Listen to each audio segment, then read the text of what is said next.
ഇത് മെഡിക്കൽ കോഡിങ്ങിനെ കുറിച്ച് doubt ചോദിച്ചവർക്കുള്ള video ആണ്. ഞാൻ 2023 മെഡിക്കൽ കോഡിങ് ചെയ്തിട്ടുണ്ടായിരുന്നത്. Aaron medical coding academy Calicut. അവിടെ നിന്നാണ് ഞാൻ മെഡിക്കൽ കോഡിംഗ് ചെയ്തത്. 3 മാസത്തെ കോഴ്സായിരുന്നു. ഓൺലൈനായിട്ടാണ് ചെയ്തത്. അപ്പം ആരോ ഒരാൾ ചോദിച്ചിട്ട് ഞാൻ ദുബായിൽ വന്നിട്ടാണോ ചെയ്തിട്ടുള്ളതെന്ന്. ഞാനന്ന് ഇവിടെ വിസിറ്റിങ്ങിന് വന്നപ്പോൾ ഡിസൈഡ് ചെയ്തു എന്നാണ് പറഞ്ഞത്. പക്ഷെ ഞാൻ ഓൺലൈനായിട്ട് തന്നെയാണ് കോഴ്സ് ചെയ്തിട്ടുണ്ടായിരുന്നത്. പിന്നെ അവർ മെറ്റീരിയൽ അയച്ചു തരും നമുക്ക്. അതിന്റെ ബുക്സ്, പിന്നെ അതുപോലെ തന്നെ വർക്ക് ബുക്ക് ഉണ്ടായിരിക്കും. നമുക്ക് ക്വസ്റ്റ്യൻസ് പ്രാക്ടീസ് ചെയ്യാൻ വേണ്ടിയിട്ടുള്ള ആ ബുക്കുകളൊക്കെ ഉണ്ടായിരിക്കും. പിന്നെ എക്സാമിന്റെ ഒരു കാര്യം എന്ന് പറഞ്ഞു കഴിഞ്ഞാൽ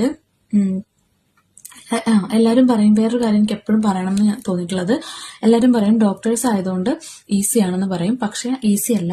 അതായത് ഇത് ഒരു നാക്കാണ്.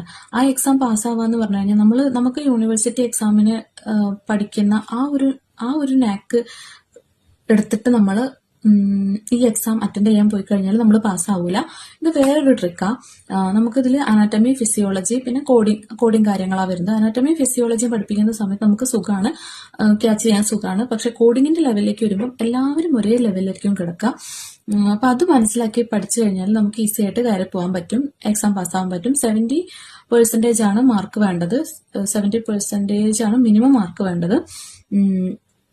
വേറെന്താ?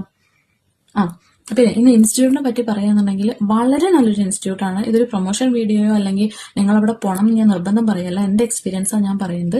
അവിടുത്തെ ഫാക്കൽറ്റീസ് ആണെങ്കിലും പിന്നെ ബാക്കി ഓഫീസ് സ്റ്റാഫുകളാണെങ്കിലും നമുക്ക് എക്സാം എഴുതാൻ വേണ്ടിയിട്ട് കുറച്ച് കാര്യങ്ങളുണ്ടല്ലോ. എക്സാം ബുക്ക് ചെയ്യണം, പിന്നെ കുറച്ച് ഫോംസ് ഫില്ല് ചെയ്യണം. അതെല്ലാം വളരെ വളരെ നന്നായിട്ട് തന്നെ അവർ ചെയ്തു തരും. പഠിപ്പിക്കുന്ന ആൾക്കാരെ കുറിച്ച് പറയാനാണെങ്കിൽ ഡോക്ടേഴ്സ് തന്നെ നമുക്ക് ക്ലാസ് എടുക്കുന്നത്. ഇനിയിപ്പോൾ അതല്ലാത്ത ആൾക്കാരാണെങ്കിലും വെൽ എക്സ്പീരിയൻസ്ഡ് ആയിട്ടുള്ള ആൾക്കാരെ നമുക്ക് ക്ലാസ് എടുക്കുന്നത്.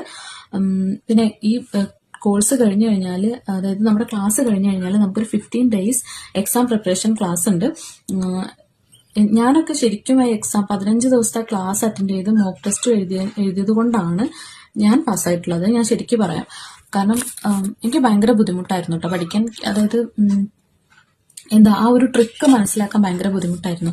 പിന്നെ എക്സാം നമ്മൾ സിസ്റ്റത്തിലാണ് നമ്മൾ എക്സാം എഴുതുന്നത്. നമ്മൾ സെന്റർ ചൂസ് ചെയ്ത് അവിടെ ചെല്ലുക. അവിടെ നമുക്ക് കമ്പ്യൂട്ടറിലാണ് നമ്മൾ എക്സാം, മൾട്ടിപ്പിൾ ചോയ്സ് തന്നെയാണ് എക്സാം അറ്റൻഡ് ചെയ്യുക. ബുക്കൊക്കെ അവിടെ അവൈലബിൾ ആണ്. പിന്നെ അവിടെ എന്ന് വെച്ചാൽ ഒരു സിസ്റ്റത്തിൽ ഭയങ്കര ഡിഫിക്കൽട്ട് ഒരു സെറ്റ് ഓഫ് ക്വസ്റ്റ്യൻസ് ആയിരിക്കും.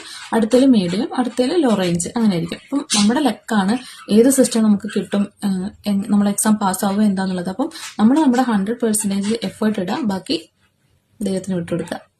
ദൈവമോ യൂണിവേഴ്സോ നിങ്ങൾ എന്താ വിശ്വസിക്കാന്ന് വെച്ചാൽ അതിന് വിട്ടുകൊടുക്കുക. അത്രേ പറ്റുള്ളൂ. അപ്പം അതൊക്കെ മനസ്സിലാക്കിയിട്ട് ഈ ഒരു കോഴ്സിന് പോവാം.